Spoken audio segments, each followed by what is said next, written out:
asyrafil anbiya'i wal mursalin wa ala alihi wa sahbihi ajma'in. Assalamualaikum warahmatullahi wabarakatuh. Salam sejahtera. Selamat malam tuan-tuan dan puan-puan yang dirahmati Allah sekalian. Alhamdulillah, pada malam ini kita diberi kesempatan oleh Allah Subhanahu Wa Taala kita bersiaran dari laman FB Media Perpaduan dan juga UMNO Online yang disiarkan kepada semua rakan-rakan kita di dalam Pakatan Harapan. Dan kita mengalu-alukan pada malam ini, nak bercakap tentang pelangai ni. Saya lama dah tak mengulas sebab pilihan raya ni. Jadi pada malam ini kita kembali bersama dengan sedikit data-data yang sempat saya semak pada siang tadi tentang kedudukan terkini, tinjauan kita tentang apa yang sedang berlaku di PRK Pelangai. Jadi pada malam ini kita bersama dengan dua orang pengarah komunikasi. Dia dua orang pengarah komunikasi. Yang pertama di sebelah kiri saya ialah Puan Noraini Nordin, pengarah komunikasi Wanita Keadilan Pusat. Jadi dia punya jawatan banyak lah. Kalau nak cerita, baju dia penuh ni semua dengan jawatan. Jadi selamat datang Kak Ni. Pertama kali kita bersiaran bersama. Jadi saya panggil dia Kak Ni lah. Kak Ni ni adalah seorang senior editor. Dia dapat banyak anugerah-anugerah yang biasanya menjadi kebanggaan para wartawan lah. Kita ucap tahniah kepada Kak Ni yang dapat bersama dengan kita pada malam ini. Dan juga tak lain tak bukan, selalu dia seorang-seorang je, malam ini dia bersama dengan kita, pengarah komunikasi UMNO Malaysia, Datuk Lokman Nur Adam. Apa khabar Tok? Sihat? Baik, Alhamdulillah. Alhamdulillah, kita semua masih lagi ni diberi semangat, walaupun pilihan raya satu persatu. Kita ingatkan boleh rehatlah lepas ni, tapi ada pula parti tu tak nak pula merayu kes dia, dah didapati bersalah kerana melakukan kesalahan rasuah di Parlimen Kemaman dalam PRU yang lepas. Hari ini dah keluar kenyataan resmi mereka tidak mahu merayu dan mereka ingin resmi mengakui dia dan dengan resminya mengakui dia perasuah. Yes. Jadi jangan salah kita besar. Jangan salahkan kami memang kuat musik. Jadi hakikatnya begitulah. Mengakui secara resminya rasuah telah pun berlaku, dan slogan PN bersih dan stabil tu pada saya sekarang ni tercalar lah. Dah keruh tu keruh. Okey. Baik, kita tengok sekejap di Pelangai. Di Pelangai ni data yang ada pada saya, kita ada 9 daerah mengundi. Untuk makluman tuan-tuan dan puan-puan yang tak tahu apa-apa pun tentang Pelangai, kita tengok sikit apa yang ada di Pelangai ni. Ada 9 daerah mengundi, ada 3 kawasan Felda Sungai Kemasul, Felda Cimomoy. Saya Cimomoy ni saya ingat sampai sekarang, masa saya belajar di ITM dulu, kawan saya daripada Felda Cimomoy, hari-hari kena kutuk. Dan juga Felda yang ketiga, Felda Sungai Kemahal. Dan kita ada banyak kampung tradisi di dalam Don Pelangai ni. Kita ada Don Kampung Jawi-Jawi, kita ada Simpang Pelangai, kita ada Mancis, kita ada Sungai Gapoi, Telemong dan akhirnya Sungai Perdak. Jadi keseluruhan pengundi di kawasan ini ada lebih kurang sekitar 16,000 lebih, 16,438 orang. Jadi kawasan ini ialah kawasan dominan Melayu, dan menjadi cabaran kepada UMNO Barisan Nasional. Bila kawasan Melayu je semua orang akan tengok UMNO lah. UMNO dah tak relevan kan, rakyat menolak UMNO dah ditelan zaman, macam-macam lah segala-galanya UMNO. Tapi bila musim banjir, bila musim musibah, masing-masing teringat, alangkah baiknya kalau ada UMNO. Itulah dia. Jadi pembukaan daripada saya, sebab lama 2 minggu saya tak live kan, jadi preamble panjang sikit. 2 minggu tu cuti healing.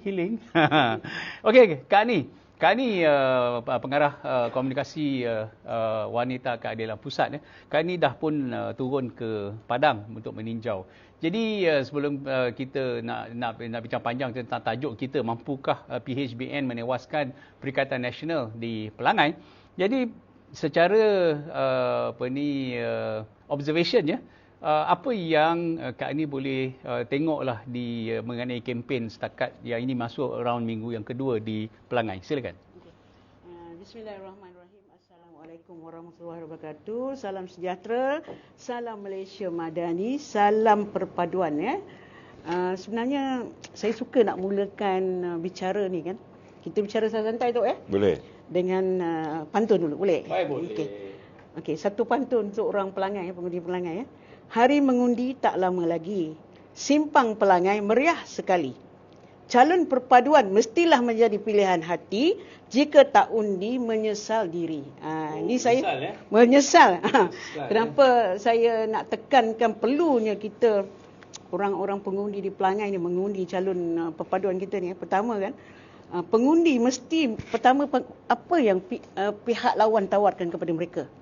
Ya. Dan apa calon perpaduan tawarkan kepada pengundi. Sebab pengundi ni dia perlu memberi perhatian terhadap tawaran yang dibuat oleh calon perpaduan, kerana tawaran-tawaran yang dibuat oleh calon perpaduan ni mampu melaksanakan apa yang ditawarkan ya.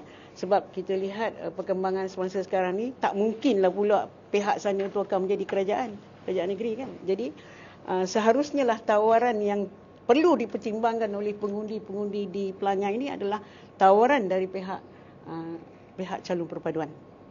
Baik, terima kasih Kak Ani. Ini introduction baru. Baru bagi intro. Tapi tak tanya kepada Datuk Lokman, hari ini dikabarkan orang kuat Perikatan Nasional dia buat satu kenyataan seperti biasalah pemimpin-pemimpin Perikatan Nasional.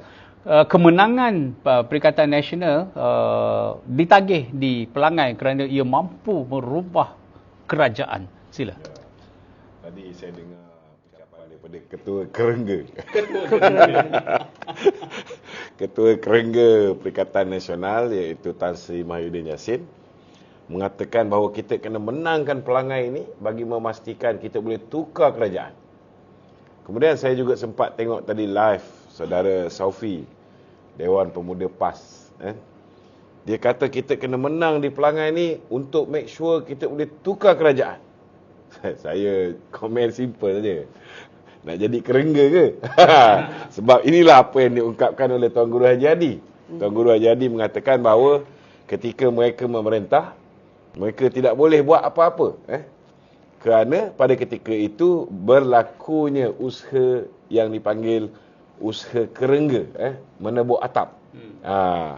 Sebenarnya hari ini, walaupun dia kata dulu ni tebuk atap, padahal dialah sebahagian daripada kerajaan tebuk atap dulu. Hari ini sebenarnya mereka ni tak habis-habis. Daripada pilihan raya di 6 buah negeri yang tak ada kena-mengena dengan pilihan raya persekutuan, dan kita ada 148 kursi parlimen ketika itu, mereka cerita tentang tebuk atap. Kemudian di pilihan raya kecil di Pulai dan Simpang Jeram, mereka cerita kalau kita menang di Pulai dan Simpang Jeram, kita bukan setakat boleh dapat 2/3 tu kita nafikan, tapi mereka boleh tumbangkan kerajaan pusat. Itu pun tak masuk akal. Mereka dah kalah di 6 buah negeri, dah kalah di Pulai, kalah di Simpang Jeram. Hari ini tak dapat nak tebuk atap di peringkat federal, mereka nak tebuk atap di peringkat negeri Pahang. Cuma persoalan dia, takkanlah tak ada seorang pun manusia-manusia yang bersama dengan PAS, bersama dengan Bersatu, bersama dengan Gelakan ni, langsung tak boleh guna akal fikiran mereka yang waras. Hari ini, ahli Dewan Undangan Negeri daripada Perikatan Nasional ada 17 orang. Ahli Dewan Undangan Negeri daripada BN pun 17, tapi seorang meninggal dunia, tinggal 16. Ini yang kita nak kejar satu kursi ni supaya dapat balik 17. Tetapi ada 8 orang lagi ahli Dewan Undangan Negeri Negeri Pahang datangnya daripada Pakatan Harapan. Takkan daripada Pakatan Harapan ni nak melompat pergi ke Perikatan Nasional dan akhirnya menyebabkan mereka hilang kerajaan di peringkat pusat. Muhyiddin kata hari ni bahawa kerajaan Negeri Pahang ni belum lagi, bak kata orang tu, meluluskan ran undang-undang anti lompat parti. Maka ianya halal bagi mereka untuk melaksanakan apa yang dipanggil sebagai scheme of things. Itu sebab saya minta pihak SPRM kan, sebelum mereka mula membeli wakil rakyat ni, tolong pantau perjalanan kewangan dia orang ni. Sebab saya tahu bahawa yang dibekukan ialah akaun bersatu, yang dibekukan ialah akaun pemimpin-pemimpin tertentu, tetapi rata-rata duit haram. Duit haram daripada jana wibawa, duit haram daripada meluluskan cabutan nombor bertuah judi daripada 8 ke 22 kali. Duit haram daripada percetakan buku teks Jacob yang sepatutnya hanya 15 juta pergi ke 80 juta. Belum campur duit haram dia jual tanah dan sebagainya, bawa masuk pencuri belum campur duit-duit haram ni. Memang mereka ada banyak. Kita tak terkejut kalau mereka boleh tarik 8 orang pula daripada UMNO ke untuk melompat. Tapi saya yakin rakyat di Pahang, bukan setakat rakyat dia bagus, tetapi wakil rakyat dia pun insya-Allah orang-orang yang mempunyai integriti yang tinggi dan tidak mudah untuk bak kata orang tu dibeli dengan scheme of thing Muhyiddin Yassin. Dan kita harap sebaik saja menang di Pelangai ni, antara langkah utama yang perlu dibuat oleh Yang Amat Berhormat Menteri Besar Datuk Seri Wan Rosdi yang menjaga negeri Pahang ni dengan cukup baik. Semalam beliau dipuji oleh Yang Amat Berhormat Datuk Seri Perdana Menteri kerana macam-macam yang beliau laksanakan. Malah Perdana Menteri mencabar kalau kita dah wujudkan banyak rumah untuk generasi kedua, Felda dan sebagainya. Orang daripada Perlis, orang daripada Kedah, orang daripada Terengganu, Kelantan pun boleh pergi ke Pahang, boleh jadi peneroka Felda dan juga mendapat rumah-rumah generasi kedua. Kita cabar orang yang menjaga Perikatan Nasional, khususnya PAS yang menjaga di 4 buah negeri ni. Bila nak bagi orang Pahang? Sudah pasti tak boleh buat. Jadi saya harap perkara pertama yang dibuat sebaik saja kita menang di Pelangai ini ialah kita cuba luluskan Akta Anti Lompat Parti ni. Supaya cukuplah kita tamatkan riwayat katak-katak di Malaysia. Datuk, saya tambah sikit boleh tak? Bila Datuk Lokman cakap macam tu, sebenarnya apa yang diceramah, apa yang ditawarkan tu sebenarnya, dia bukan, kita tak boleh kata dia satu tawaran sebenarnya tahu. Itu adalah satu sembang kosong, macam sembang kosong di kedai kopi lah kan. Orang dah tak ada apa-apa, jawatan tak ada, bolehlah cakap tepi-tepi kan. Jadi kita ni macam yang calon perpaduan, apa yang kita tawarkan ini memang insya-Allah kita mampu lakukan kerana kita selari dengan kerajaan perpaduan dan juga kerajaan negeri. Jadi apa yang ditawarkan oleh pihak sana, saya tak suka sebutlah nama pihak sana tu kan. Tak nak bagi publicity percuma lah kan. Pihak sana lah pihak di sana. Jadi harap semua orang faham lah apa yang saya cakap tu. So jadi pihak kita Nikaji. Saya memang daripada dulu amalannya kita tidak membesarkan pihak sana. Yang kita tahu bahawa tidaklah besar mana. Sebab kata Datuk Lokman kata apa? Kerengga. Kena. Sebab saya sendiri, penelitian saya masa diumumkan akan berlaku pemilihan calon dan sebagainya, saya dah pergi awal membuat tinjauan ke Pelangai dan orang kata apa itu Pelangai, di mana Pelangai dan sebagainya. Saya dah membuat kajian dan kami pergi satu tim dan saya dapati orang Pelangai ni bukanlah bukanlah macam setengah-setengah anak-anak itu kan ketebuk sana tu. Orang Pelangai dia ada satu perangai yang baik sebenarnya. Orangnya berbahasa. Saya singgah sana walaupun saya pakai baju parti, baju ada logo parti, tak ada langsung. Dan saya makan. Ada sekali tu hari kedua tu saya test lah kan, nak tengok orang hambat kita ke tidak. Orang kata ni kawasan PAS lah, kawasan itulah, kawasan ini dan sebagainya kan. Kita bawa bekal. Kita beritahu bila kita tumpah makan, kita makan pula bekal kita di situ. Dan mereka membantu pula lagi bagi pinggan. Bila saya nak bersihkan pinggan tu, dia kata tak payah. Itu sifat baik orang Pelangai. Dan saya nampak mereka bijak dan mereka mengalu-ngalukan orang-orang luar macam kita. Dan mereka memerhatikan kita dulu. Dan sudah pasti mereka memerhatikan kerja-kerja baik yang dilakukan oleh arwah dahulu. Dan untuk menyambung semula, mereka bukan sebarangan nak pilih calon yang tidak ada, saya panggil calon yang tidak mempunyai masa depan lah. Yang orang kata gelombang itu, gelombang ini, itu semua ombak-ombak saja. Saya nampak masih lagi kesetiaan terhadap dan kebijaksanaan mereka memilih pemimpin tu dapat kita lihat. Saya sendiri tanya, orang Pelangai nak apa? Ada lagi kendak? Letter kampung memang macam ni lah. Takkan nak bawa pembangunan macam mana pula. Dan ada juga di Kuala Pelangai tu, mereka cakap Negeri Sembilan. Di Simpang Pelangai tu. Berhampiran. Itu uniknya. Masakan lomak cili padi ada. So jadi tak rugi tahu pergi Pelangai ni. Dan dia sebuah kawasan yang sangat cantik. Terletak di tengah-tengah Semenanjung. Kalau nak pergi Pantai Timur boleh. Kalau nak pergi Selatan boleh. Nak pergi Utara pun boleh. Jadi saya nampak orang Pelangai ni dia tidak terlalu demand yang sebagaimana konon-konon terpencil lah, jauh daripada pembangunan dan sebagainya. Itu semua adalah mitos saja. Orang Pelangai ni hidup aman damai. Dia orang luar je yang sibuk sana sibuk sini, nak bangun tu nak bangun ni. Pada saya yang perlu diperbangunkan adalah kita galakkan mereka berdikari, menggunakan segala peluang yang ada, menjana ekonomi melalui pertanian. Itu yang cantiknya. Dan ini boleh dilakukan jika mereka memilih calon perpaduan, calon kita yang selari dengan kerajaan negeri dan juga kerajaan pusat. Baik, Datuk Rahman, kalau kita tengok ni nak cerita sikit pasal orang Pelangai ni, baru-baru ni dihantar panglima dia lah. Mungkin sebab orang panglima ni menang besar lah. Ramai orang Melayu suka pada dia semasa PRN 6 negeri hari tu. Bila pergi ceramah, dia buat perangai loklak macam mana dia buat dekat Kedah. Tapi maklumat yang kita tengok, dia backfire. Itu badut syarkas. Sila Datuk Rahman komen. Sebenarnya kawan kita tu yang menyebabkan dia orang ni ramai nak turun tu, nak tengok sendiri macam mana telatah dia. Dia memang seorang yang sentiasa menghiburkan hati, kan.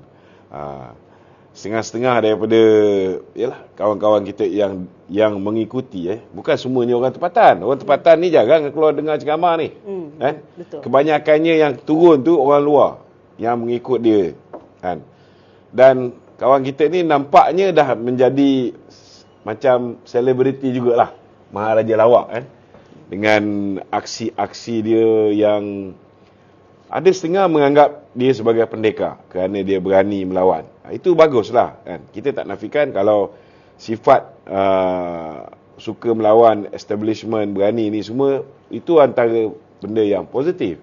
Tetapi yang menyebabkan beliau ni menjadi pujaan hati walaun pas ni, ialah kerana tindakan dia, keculuparan dia, sampai Sultan pun dia celupar. Dia boleh hina, dia boleh herdik menteri besar lain, dia boleh herdik PMX sendiri pun dia boleh maki hamun. Kemudian kali ni pula, kalau dulu setakat perkataan lan, orang Chinese tahulah, kan. Sekarang ni dia sebut terang-terang yang dalam seluar semua keluar. So, tapi nak buat macam mana, kan? Orang macam ni masih lagi mendapat tempat di hati penyokong-penyokong PAS khususnya orang-orang Melayu ni. Dia anggap bahawa maki hamun ni satu benda yang biasa, dah jadi amalan lazim. Tetapi untuk orang di Pelangai, dia orang tak boleh terima orang macam ni. So kita haraplah supaya PAS pusat ni selalukan bawa Sanusi ni turun pergi ke Pelangai. Kerana maklumat yang kita terima, budaya memaki hamun orang, budaya mencarut ni, cerita seluar dalam apa semua segala macam ni, dia tak berapa jalan. Dan orang Pelangai ni dia berbeza, kan. Lebih-lebih lagi orang Pelangai ni, kalau sebelum ni dijaga oleh Long Nan, lepas tu dijaga oleh Datuk Jo, kan. Ini boleh dikatakan tempat yang susah sebenarnya UMNO nak menang ni, kalau nak ikutkan, sebab yalah, kalau nak ikutkan dari segi bila kita bekerjasama dengan Pakatan Harapan, khususnya dengan DAP ni, orang Melayu masih bukan semua boleh terima, sebahagian besarnya masih belum terima kerjasama di antara UMNO dan DAP khususnya. Tetapi Pelangai ni adalah satu tempat yang suasana dia, kawasan dia berbeza. Berbeza. Kerana ianya dijaga cukup baik oleh Long Nan sebelum ni, kemudian dijaga oleh Datuk Jo, arwah. Maka saya nampak, insya-Allah untuk Pelangai ini, kita tidak akan berhadapan dengan masalah besar. Dan hari ini kita tengok Datuk Seri Wan Rosdi, kalau tengok semalam dia bucak pun, suara dia pun dah tak berapa nak ada, dah teran habis. Hari-hari dia berkampung. Betul, sebelum tu kita dah dengar dia kata dia nak berkampung. Tapi bila saya tengok dia punya suara semalam tu, memang betul lah dia berkampung. Malah YB Mat Sabu, Presiden Amanah, yang menjanjikan akan deliver 2,500 undi Pakatan Harapan kepada calon Datuk Amiza Abu Adam, calon Barisan Nasional nombor 3. Saya nampak YB Mat Sabu pun 5 hari berturut-turut berada di Pelangai. Pagi, petang, siang, malam dengan Tok Mat Maslannya, dengan pemimpin UMNO yang lain. Saya nampak kali ni insya-Allah dengan kerja kuat pimpinan-pimpinan peringkat negeri Pahang, bapa angkat, abang angkat, negeri angkat, bahagian angkat, benda yang sukar insya-Allah akan menjadi satu benda yang boleh membuahkan kejayaan yang manis. InsyaAllah. Dan saya yakin dengan kemenangan manis ini, ianya sudah pasti akan memulihkan semangat, motivasi kawan-kawan kita dalam kerajaan perpaduan ini untuk terus berjuang untuk rakyat, insyaAllah. Datuk, saya nak tambah sikit ke? Sebelum saya terlupa, saya nak bagi peluang pada Datuk Lokman untuk menjawab lah. Jadi banyak sangat tuduhan-tuduhan kat luar ni Tok, kata Tok ni pro sangat jadi jurucakap DAP lah, jurucakap Anwar Ibrahim lah. Malam ni saya bagi floor untuk Datuk untuk explain. Dia macam ni, I'm a party man. Parti saya membuat keputusan untuk bersama dengan kerajaan Datuk Seri Anwar Ibrahim, bersama dengan Pakatan Harapan dan rakan-rakan lain. Jadi dalam mempertahankan keputusan parti, sudah pastilah kita kena pertahankan sama rakan-rakan dalam komponen kerajaan perpaduan. Takkan kita sebagai orang yang dah lama dalam parti, dah tahu selok-belok sepak terajang politik, bila kawan kita kena belasah, dulu memang kita bermusuh, tapi sekarang dah berkawan. Dah satu pasukan. Dah macam adik-beradik. Takkanlah adik-beradik kita kena pukul oleh orang lain, kita nak biarkan. Mestilah kita datang membantu. Betul tak? Bukan kita tambah garam. Oh, dulu kau pun belas aku pun sekil. Jangan macam tu. Betul tak? So, bila kita dah bersama dalam satu pasukan, cubit peha kiri, peha kanan pun sakit. Kalau adik-adik kita kena belasah dengan musuh kita, kita kena bantu. Itu sebabnya bila kita pun ada, bak kata orang tu, keagrapan ataupun keakrapan sebagai rakan-rakan dalam satu pasukan yang bak kata orang brothers, bila kita kena bantai pula, contohnya bila Presiden UMNO kena bantai, kita tengok kawan-kawan kita macam Raya, kawan-kawan kita macam Ngakomeng, YB Anthony, mereka pun backup juga. Ini yang semangat yang kita nak, Jadi bila kita saling mempertahankan satu sama lain, saling backup, memberi bantuan, sokongan, moral, bila pilihan raya pun kita turun bantu untuk memastikan kemenangan mereka, ini akan menyebabkan ikatan ukhuwah di antara kita tu akan lebih kuat. Dan usaha, kalau contohnya lah 58 tahun kita dah lawan DAP ni. Kalau dalam tempoh 8 bulan kita berkawan, kita boleh yakinkan lebih kurang separuh ahli kita. Takkan lagi 4 tahun kita boleh yakinkan lagi 30%. Jadi potensi untuk gabungan ini betul-betul diterima oleh akar umbi parti UMNO itu sendiri dan akar umbi parti-parti komponen lain dalam kerajaan perpaduan ni. Peluang tu sangat cerah dan saya yakin kalau kita ahli sesama parti dalam kerajaan perpaduan ini begitu intact, akhirnya rakyat pun boleh terima kerjasama ni. Lebih-lebih lagi dia tengok, Islam terjaga dalam tempoh pemerintahan kerajaan perpaduan. Orang Melayu pun alhamdulillah berada dalam keadaan baik. Tidak seperti mana yang dilaungkan oleh PAS, dilaungkan oleh Muhyiddin. Dan ramai juga kat luar sana bukan bebal. Saya suka cakap macam ni. Itu cara saya lah. Ramai juga di luar sana bukan bebal. Mereka boleh fikir, kalau Muhyiddin Yassin, Haji Hadi fikir tentang soal Melayu, fikir tentang soal Islam, mereka sepatutnya mengambil peluang seperti mana dititahkan oleh baginda Tuanku, supaya Perikatan Nasional bekerjasama dengan Pakatan Harapan. Kerana kalau Perikatan Nasional bekerjasama dengan Pakatan Harapan, majoriti di dalam kerajaan yang dibentuk 156 orang itu, 53 je bukan Melayu. Lagi 103 orang Melayu, orang Islam. Jadi kenapa ada peluang nak jadikan orang Melayu Islam 2/3 daripada jumlah ahli dalam sesebuah kerajaan? Melayu akan kuat, Islam akan kuat, tapi dia fikir nak jadi Perdana Menteri dulu. Dia fikir tentang kepentingan peribadi dia dulu. Dia tolak saranan tuanku. Dengan begitu angkuh, dia tolak. Malah tuanku suruh stay, tunggu sampai dia selesai jumpa Dato' Seri Anwar. Dia balik, dia tinggalkan tuanku. Begitu biadabnya. Dan sekarang mereka duk cerita tentang nak selamatkan Melayu, nak selamatkan Islam. Di mana datang logiknya itu? Sebab saya yakin dekat luar sana bukan semua orang bangang. Bukan semua orang tak boleh berfikir, tak boleh menggunakan otak. Saya yakin ramai hari ini dah buka mata. Lebih-lebih lagi dulu dia orang percaya bahawa PAS ini, PN ini parti yang bersih. Rupa-rupanya parti yang sapu bersih. Habis disapu je. Dulu tak ada skandal. Sebab mereka memerintah 18 bulan. 18 bulan tak sempat.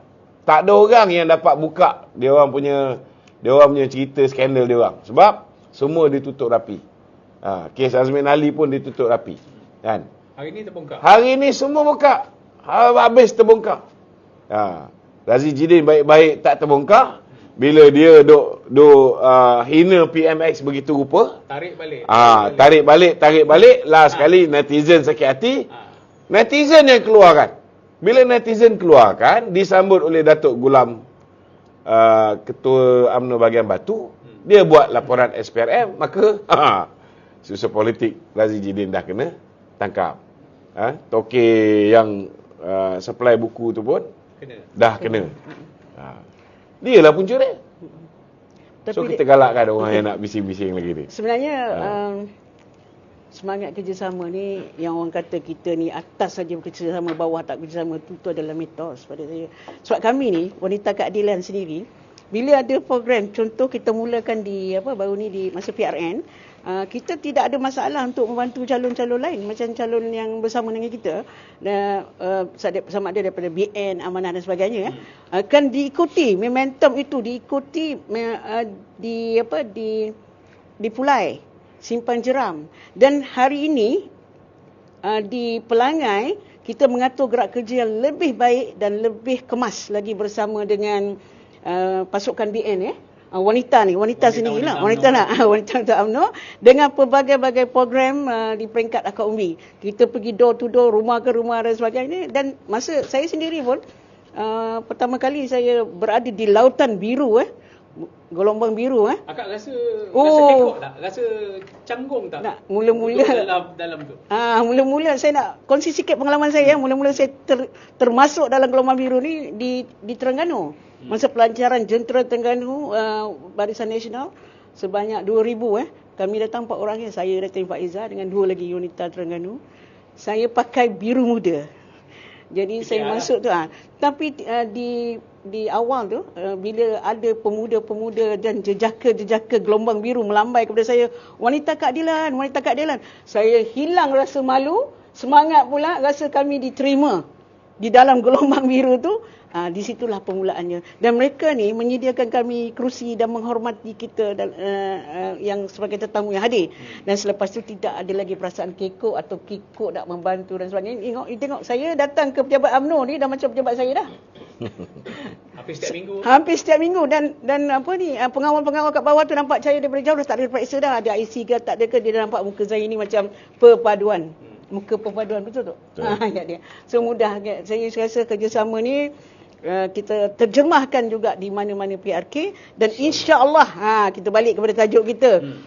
Parti kita insya-Allah BNPH akan menang ya. Calon perpaduan insya-Allah akan menang. Berdasarkan gerak kerja yang baik, kerjasama, kemudian dengan semangat kita yang tak berhenti sampai hari ini. Masih berkempen, kawan-kawan saya masih ramai lagi berkampung di Pelangai ni dan membantu tanpa merungutlah kan. Dan mereka seronok sebenarnya. Sebenarnya macam kita UMNO ni macam kita jejak kasih kan. Sebab kebanyakan ni kita dulu kita dulu kan sama kan. Cuma terpisah sedikit kerana fitnah. 25 tahun terpisah. 25 tahun kita terpisah kerana fitnah. Hidup berlalu kiambang bertahun. Kerana fitnah seseorang itulah yang sampai hari terus memfitnah kita, tapi kita dah kebal, kita nak sebut nama dia. So kita dah kebal, insya-Allah kita akan berkekalan berpenggal-penggal. Insya-Allah. Ini menjadi ujian kepada orang Pelangai sebenarnya. Kita nak memilih parti yang memecah belahkan rakyat, menghuru-harakan rakyat dengan ideologi yang sangat tajam. Nasib baik sekarang ni kerajaan begitu kuat dalam isu 3R. Kita nampak di Pelangai, alhamdulillah bagus, berkesan amaran yang dikeluarkan oleh kerajaan, jangan menyentuh tentang 3R. Kita kurang kes berbanding di Simpang Jeram dan Pelangai. Selain daripada isu 3R ni, saya tengok dekat Pelangai ni, dia main isu Datuk Najib juga. Betul. Itu sebab saya nak ambil kesempatan ni untuk jawab ni. Pertama sekali cerita tentang Datuk Seri Ismail Sabri jumpa dengan Datuk Seri Najib itu betul. Tetapi apa yang Salim Iskandar ataupun lebih dikenali sebagai Parpukari. Ini baru ni. Ini orang kuat Mahathir ni. Orang kuat Mahathir. Lepas tu pun kita tengok dia belah Perikatan Nasional. Cerita tentang Datuk Seri Najib marah dengan DAP lah kononnya, marah dengan kepimpinan UMNO tak buat apa. Ini semua mengarut. Tak ada satu pun betul. Dan semalam pun saya berjumpa dengan Datuk Nizah, anak kepada YB Nizah. Beliau cerita lah, dia baru jumpa bapa dia, tak ada cerita, tak ada sebut langsung benda-benda macam ini. Kalau adalah apa-apa pesanan daripada Datuk Najib, dah pasti anak-anak dia tentu tahu. Kita yang dekat dengan dia pun tentu tahu. Memang tak ada. Tidak ada. Dan kita nak beritahu usaha yang dilakukan oleh kepimpinan UMNO dalam usaha untuk memberikan keadilan untuk Datuk Seri Najib ni sentiasa berjalan. Sentiasa berjalan. Saya nak beritahu, janganlah kita kerana pilihan raya ni tiba-tiba kita jadi bengong sebentar. Kita boleh percaya dengan orang yang zaman dia jadi Perdana Menteri, Datuk Najib masuk penjara. Dan kita jangan lupa bahawa usaha untuk memenjarakan Datuk Seri Najib ini dimulakan oleh siapa? Dimulakan oleh Mahathir. Dimulakan oleh Muhyiddin selaku Menteri Dalam Negeri ketika itu. Ini kita jangan lupa. Jadi siapa saja yang ada inclination nak bekerja sama dengan Mahathir baik, nak bekerja sama dengan Muhyiddin baik, mereka adalah musuh Datuk Najib. Ini kita kena faham dan kita kena jelas. Kalau tak faham lagi, pergi buka TikTok video terkini daripada Datuk Nizah Najib. Dia ceritakan tentang keadaan bapa dia, dan jangan percaya dengan fitnah-fitnah macam ni. Setiap kali nak datang pilihan raya je, mesti nama Datuk Najib juga yang dijual. Usaha nak berikan keadilan dan pembebasan pada Datuk Seri Najib is on the right track. InsyaAllah. Sabar je lah. Sabar je lah. Tuan-tuan dan puan-puan, kita tengok di peringkat awal semasa penamaan calon tu, macam tak dirancang. Ada satu kumpulan yang besar yang melaungkan tentang pengampunan Datuk Seri Najib. Dan kalau kita tengok orang Pahang ni dengan Datuk Najib ni dia sangat dekat. Sangat sayang. Apatah lagi Felda Lurah Bilot. Felda Lurah Bilot yang pertama Felda pertama yang diasaskan oleh arwah Tun Razak sendiri. dan kemudian rapatnya Datuk Najib dengan orang Pahang. Jadi nak bawa, sebab tu hari ni Datuk kita tengok di Pelangai, kalau masa PRN hari tu ramai ahli-ahli UMNO yang kena tipu. Betul. Adalah puak broker macam-macam dulu mengaku UMNO, lepas tu bagi tahu nak selamatkan Datuk Najib, kita undi Perikatan Nasional.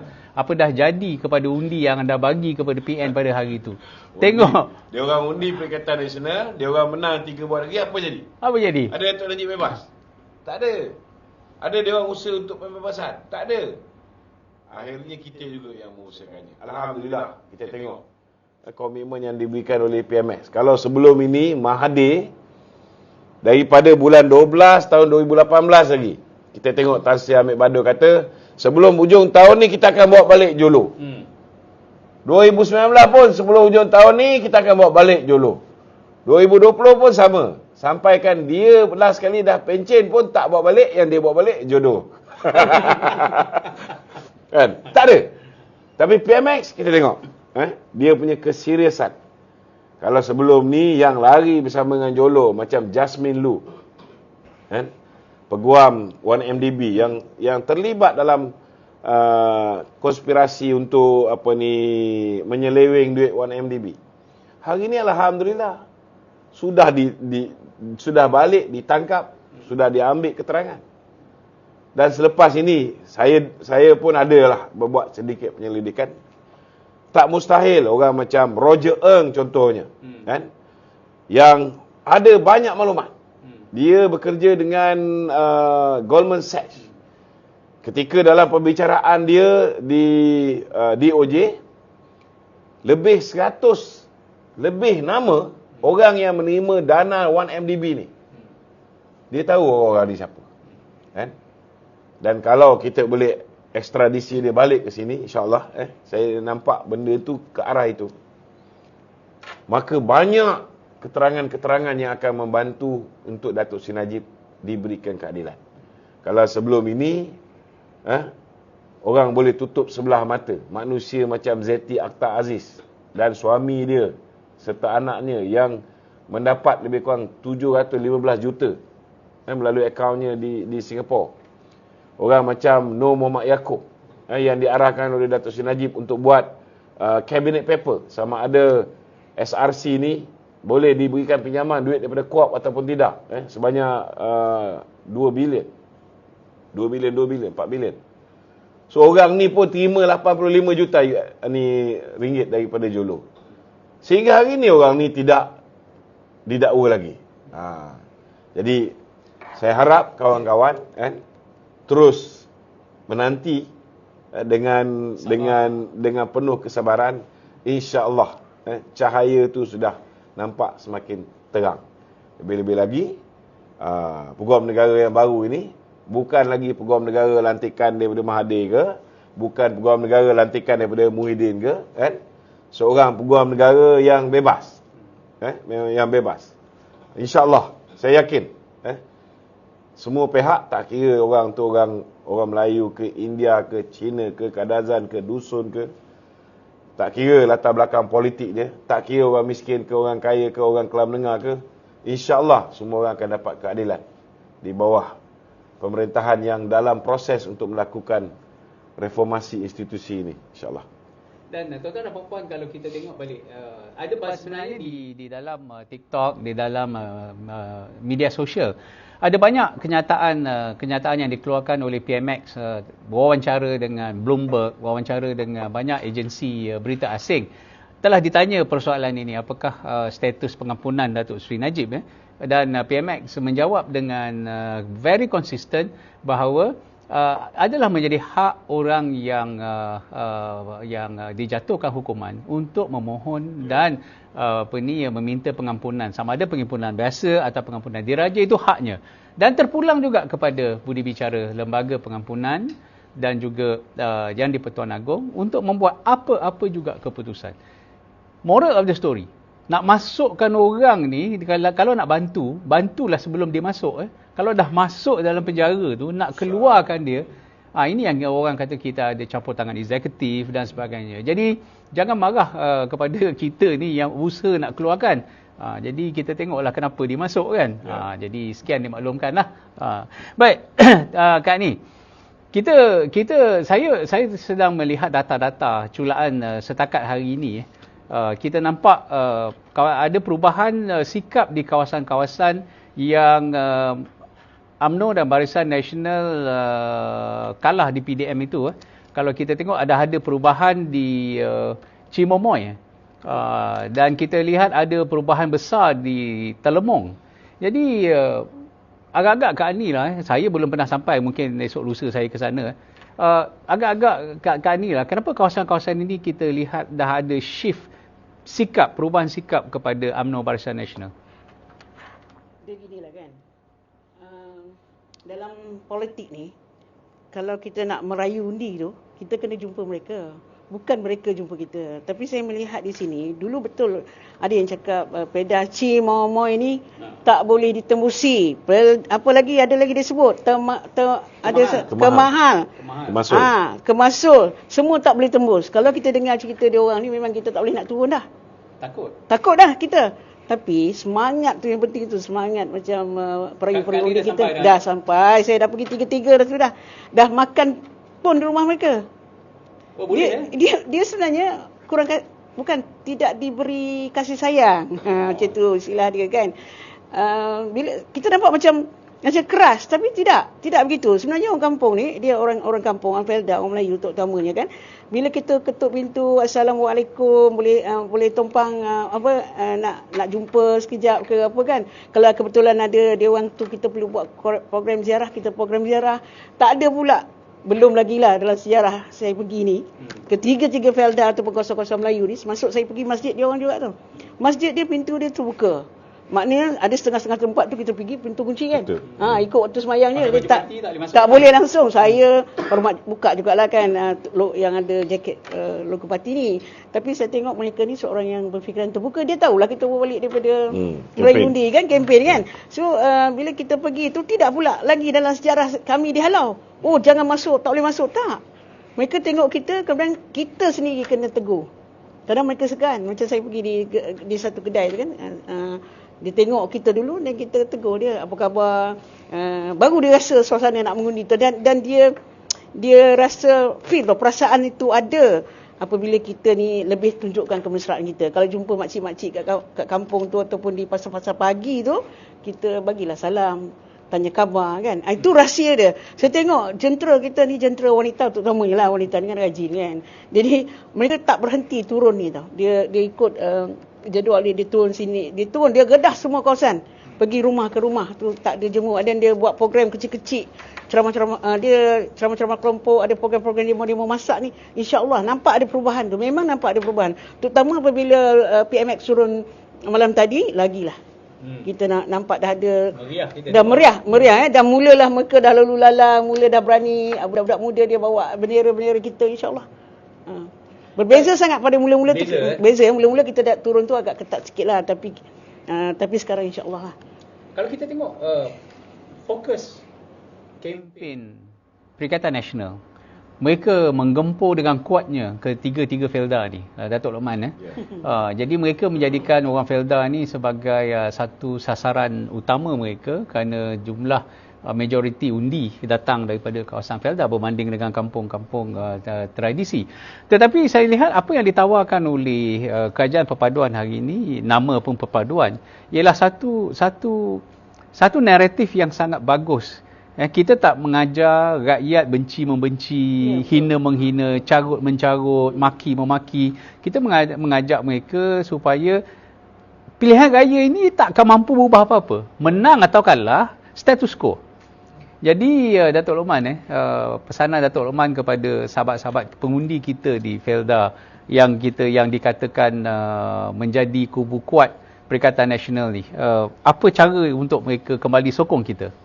Pertama sekali, saya haraplah kawan-kawan rakan-rakan di Felda ni, mereka pernah melalui satu zaman mereka dapat macam-macam nikmat zaman Datuk Seri Najib.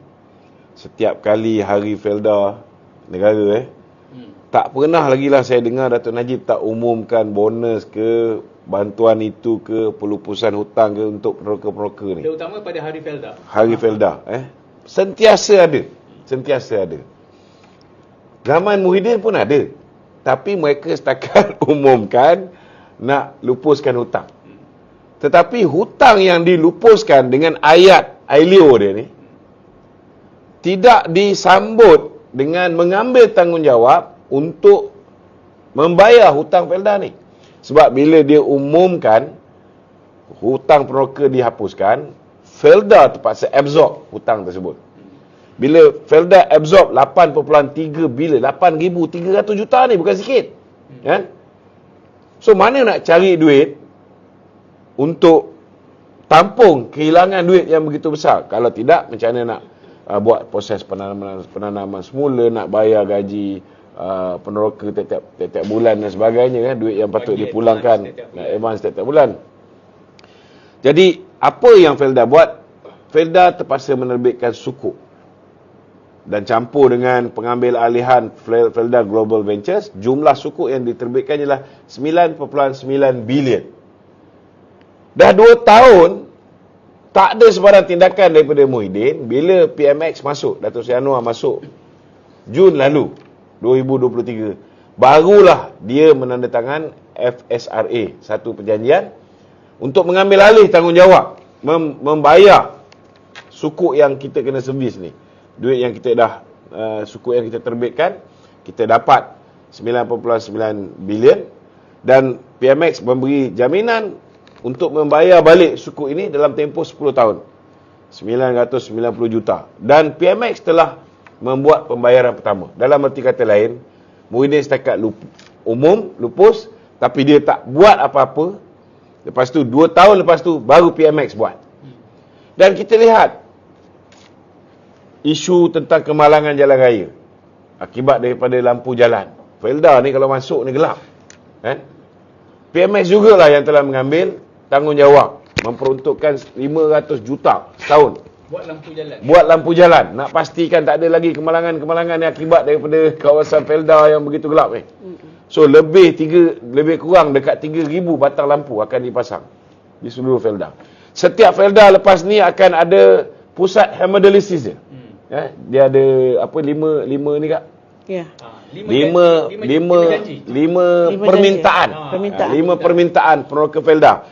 Belum minta lagi, PM dah bagi.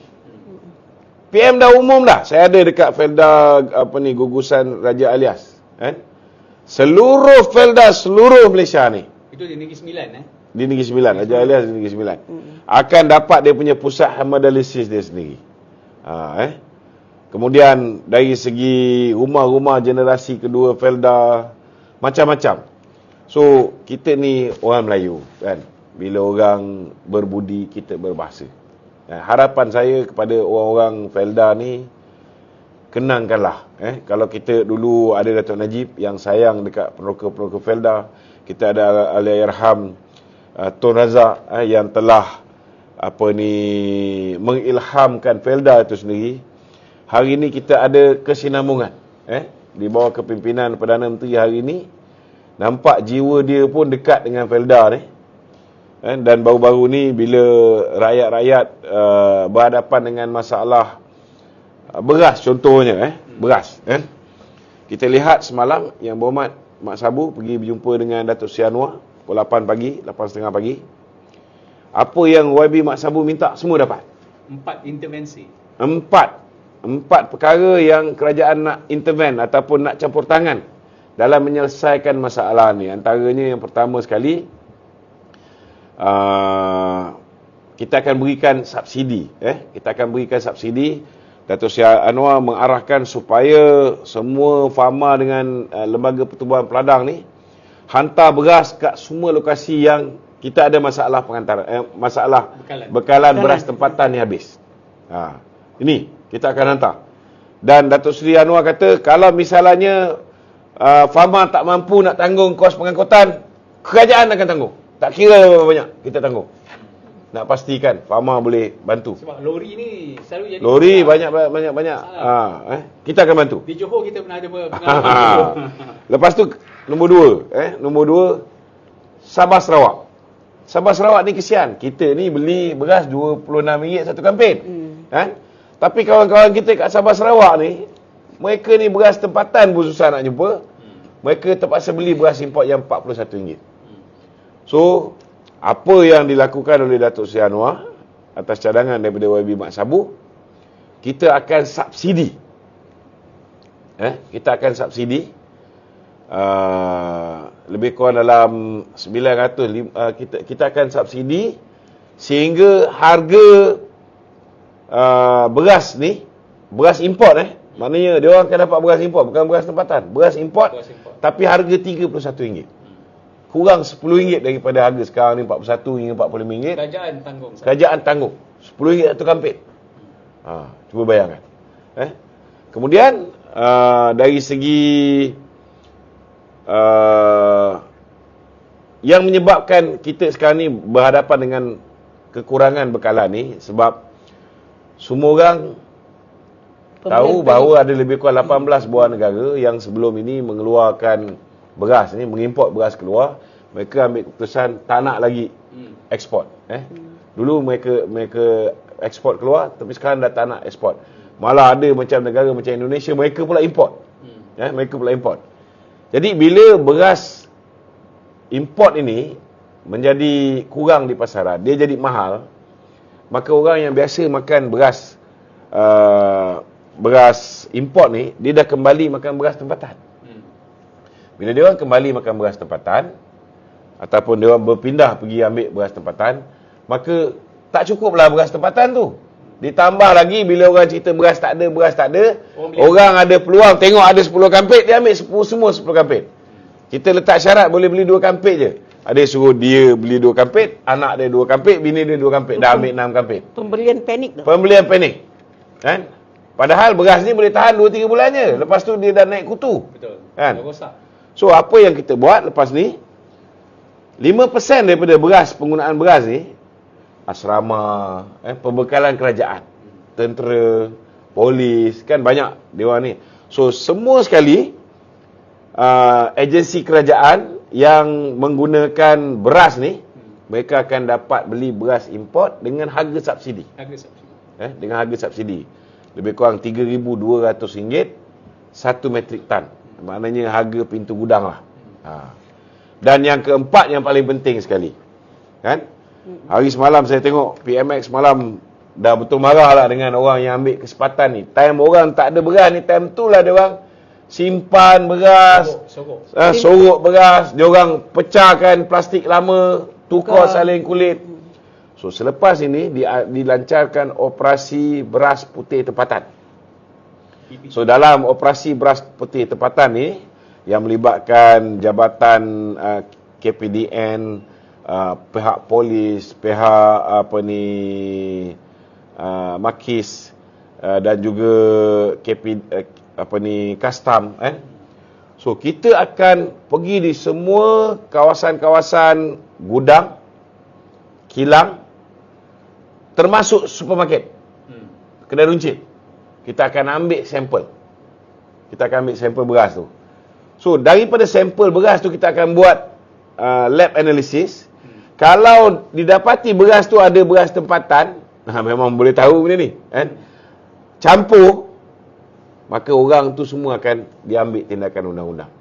Jadi kena ingat, pengilang jangan pandai-pandai pergi sorok beras, jangan pandai-pandai campur beras tempatan ni campur dengan beras import untuk meraih keuntungan lebih dengan menjual pada harga yang mahal, harga beras import. Dan pastikan pemborong pun jangan ambil kesempatan, peruncit pun jangan ambil kesempatan. Kerana kalau kena ni semua akan kena. Yang mana patut dipenjara akan dipenjara, yang mana patut didenda akan didenda. Ini PM semalam dah begitu tegas. So saya haraplah dengan bantuan yang diberikan oleh kerajaan ini dan dengan usaha untuk memastikan kita dapat menyelamatkan keadaan hari ini, saya yakin kita boleh selesaikan, kalau boleh dalam tempoh sebulan yang seperti mana yang diharapkan oleh kerajaan ini, kita boleh atasi masalah ni.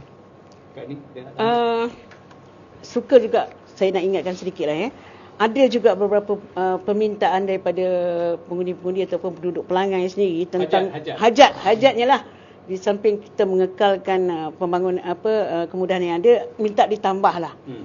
Contohnya dia kata stesen minyak perlu diadakan, and then bank. Lepas tu perlu adalah kedai-kedai rakyat ni, banyakkan saya cadangkan kalau boleh kedai-kedai mara ni kan, untuk kita mereka membeli, lebih mudah membeli barangan ya. Dan pusat dialisis ni katanya kalau boleh di setiap felda. Kita di sana ada 3 felda. Jadi 3 lah pusat dialisis kan.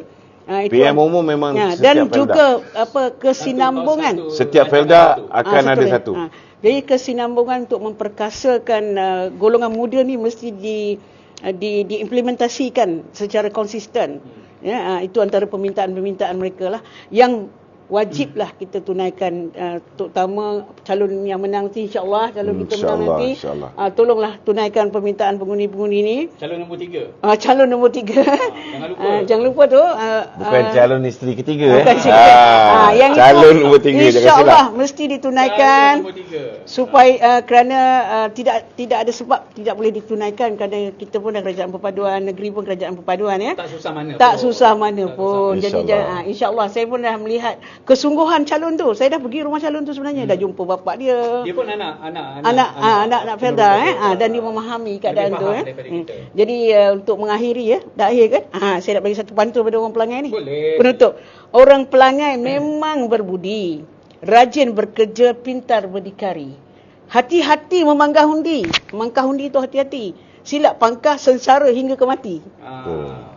Sekian, terima kasih. Assalamualaikum warahmatullahi wabarakatuh. Jadi tuan-tuan dan puan-puan kita ada pengalaman. Baru beberapa bulan yang lepas kita tengok beria sangat nak menawarkan diri nak jadi YB.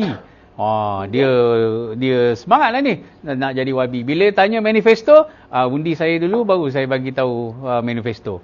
Itu satu perangai. Yang satu dah menang pula tu. Kita tak manifesto dia. Tak ada pun. Tak ada. Aduh. Tak sumbangan.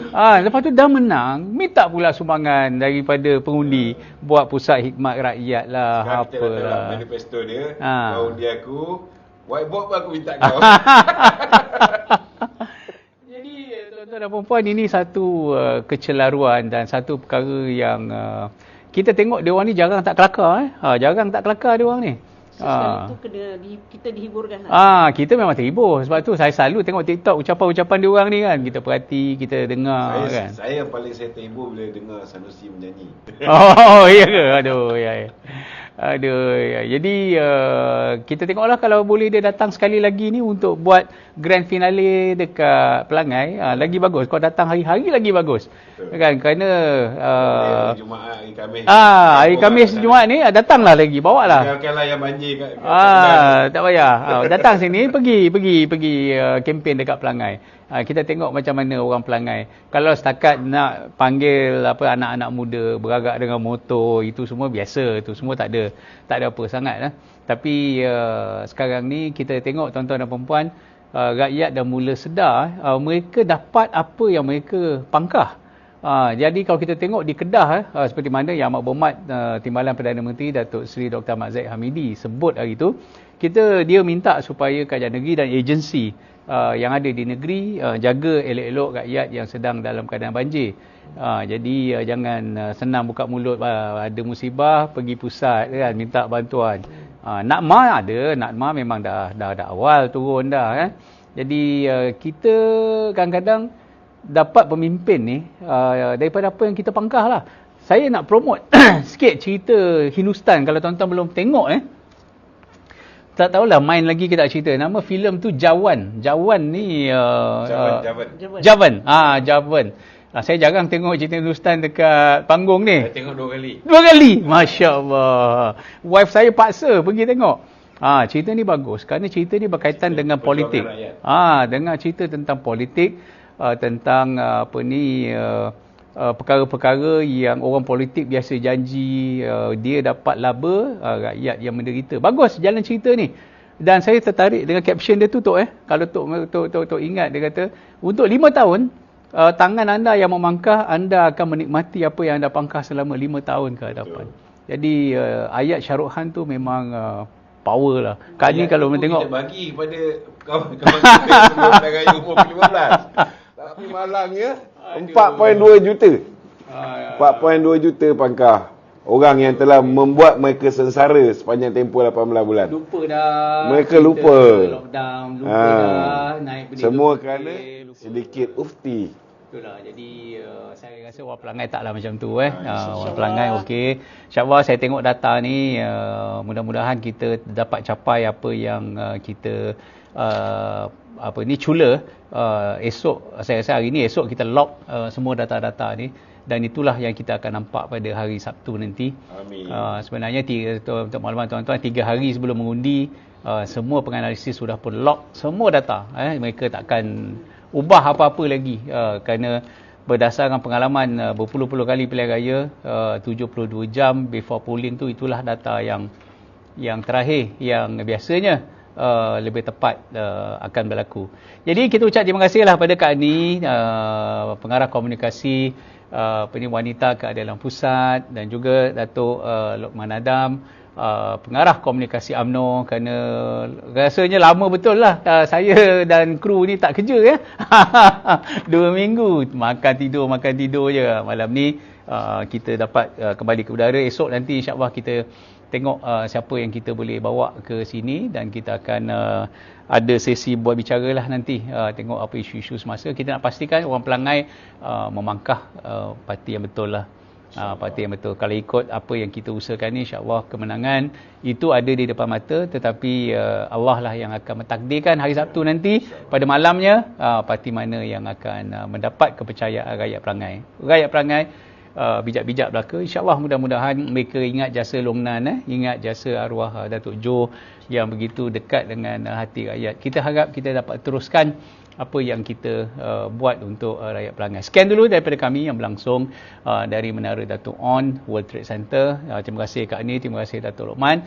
Kita jumpa esok kalau ada rezeki, kami cari bahan, insyaAllah kita akan kembali. Sekian, wabillahi